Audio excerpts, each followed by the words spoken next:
But I'm the mother of a political prisoner, a J6er, how they were labeled, J6ers. We were convicted, and I say we, because a parent always feels the same thing their child feels. So my child was convicted to 22 years, and so was I, and so was our family. There's a difference between the prisons, the US prisons, and the Cuban prisons. There's a fact that our prisons are more modern in technology. But the prisoner is treated the same way. Hungry, cold, and mistreated. My son was taken to various prisons in the federal system. I would say close to 40. He was moved around constantly. My son was never in Washington, D.C. on January 6th. He wasn't even there. And that's the power that the left has over us, that they're able to do something like that. A very dangerous power. That power was given by the Biden administration to our Department of Justice, including our prosecutors. They had no chance in trial. There was a 99% conviction rate for J6ers. And again, my son wasn't even there. Our family went through hell and back, and we will never forget. That scar will never heal. It's very hard for a child to call you and tell you that they're cold, that they're hungry. And we don't believe that that can happen in the US. But guess what, it does. It definitely does.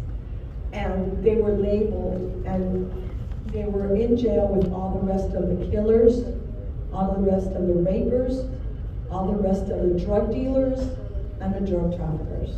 They were treated no different than any of those criminals. I'm very proud to be here today because I wanted people to know that not only do our political prisoners, and they're called political prisoners because of the fact that they express their right to speech. I am an American citizen, but I'm a Cuban born, and I never thought in a million years that my son would be convicted and sentenced of something he didn't do when he wasn't even there. A conspiracy is a word that's used very often now. And we need to make sure that it's not used that easily and that lightly. We need to be careful in our cities, in our towns, and make sure that we educate people not to listen to everything that the media says. The media at one point was a guardian of truth, and now all they are is manipulators.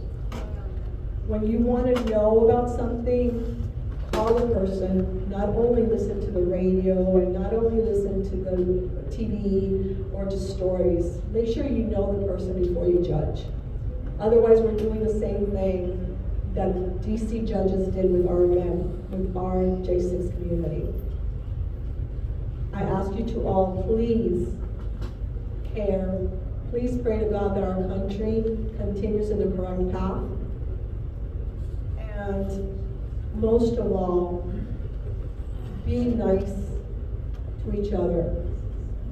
Think about us as human beings, not just a political party or one or another. It's really important that we do that.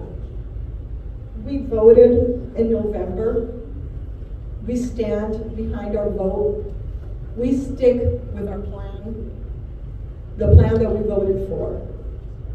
I thank my God every single day that Donald Trump is our President of the United States.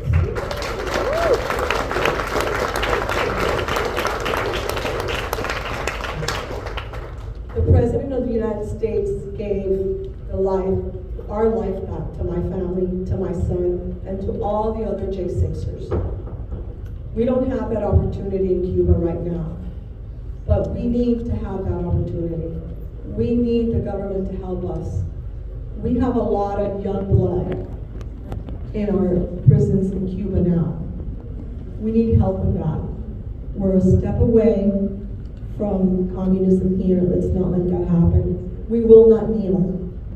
We will continue to fight and fight and fight until our last breath. Thank you all for listening to me, and God bless our country.